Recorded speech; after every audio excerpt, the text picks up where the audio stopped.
If you tell me his name, I have to report him. His name is... Planning her escape route. It's staying light on her feet. His name is walking fast. It's blocking her path. It's lingering in back streets. His name is... Hair tucked in.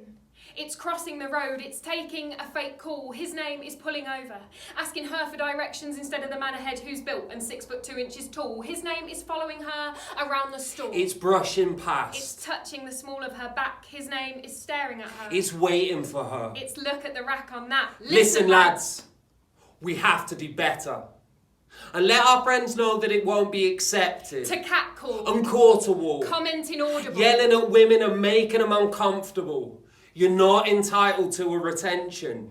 And yet you become offended when you don't get it. Getting aggressive. Advances rejected. She owes you nothing. What were you expecting? His name is 999 already dialed.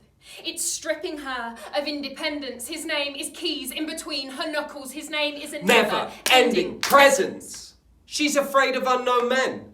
What did you expect?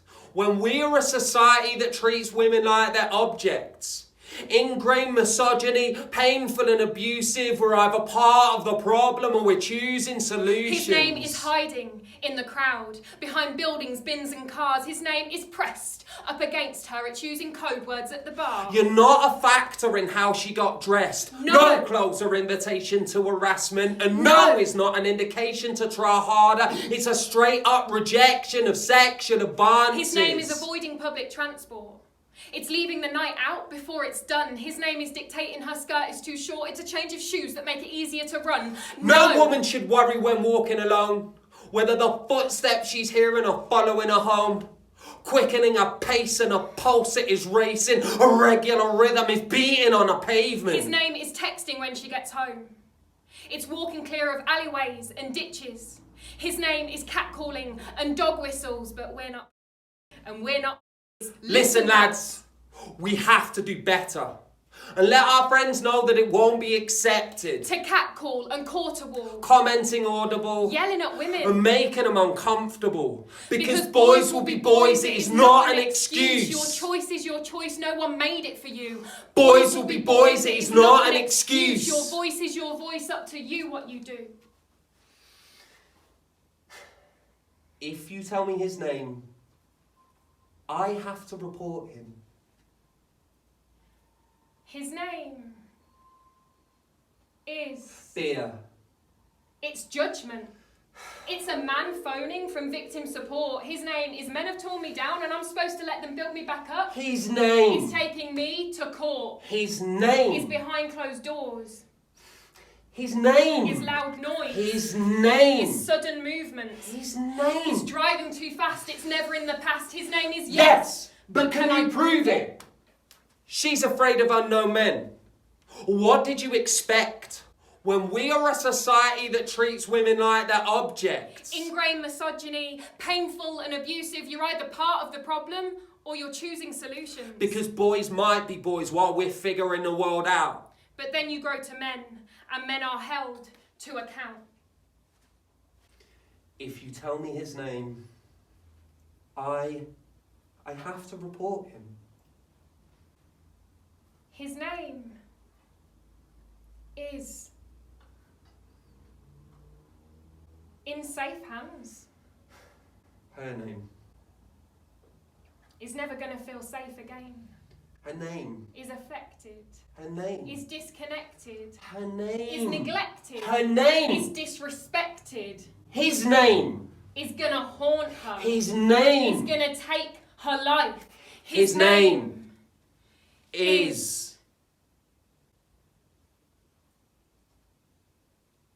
protected.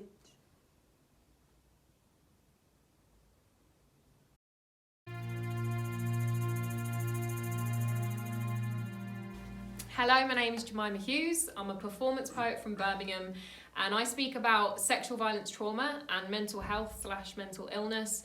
I went through trauma myself when I was 16 years old and consequently had a mental breakdown around 9 or 10 years on. And so now I speak openly on those subjects in the hope of encouraging conversation and creating a relatable outlet for everybody. I'm James Hughes. I'm a performance poet from Leicester. I speak on mental health as well, but I've generally come from the perspective of being a bit of an outsider, a bit of a weirdo, and my journey into it came when in 2018 I had a complete and total breakdown in my mental health. Took a long time to recover from that, and the whole time that I was going through that journey, I decided that something positive had to come out of it.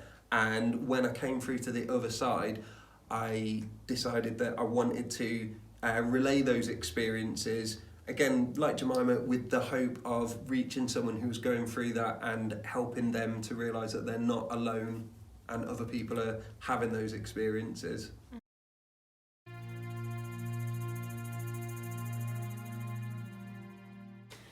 So this collaboration piece came about, it's actually two separate pieces, one from me and one from James. So my piece is called His Name Is, and it was a piece that I started writing when it was actually around the time of the murder of Sarah Everard, and there was a lot of things in the media going around about the way women are treated on the streets and just in everyday life, and that's where my original poem came from, was just trying to document all of these things that we experience just on a day-to-day basis that people probably don't bat an eyelid unless they're on the receiving end of it.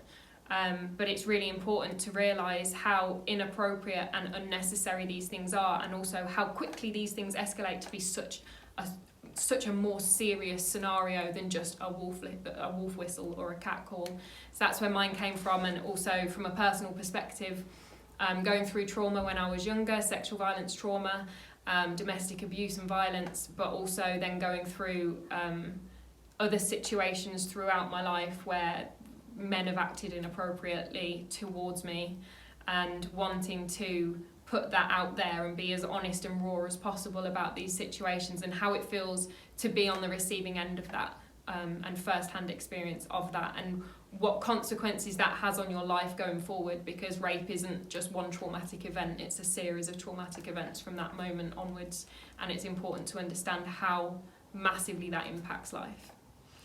So my half of the poem is called Listen Lads, and basically I spent a lot of time working in pubs and just going out and being around guys, and slowly over time I became increasingly aware of the way that we would refer to women or talk to women or talk about women, and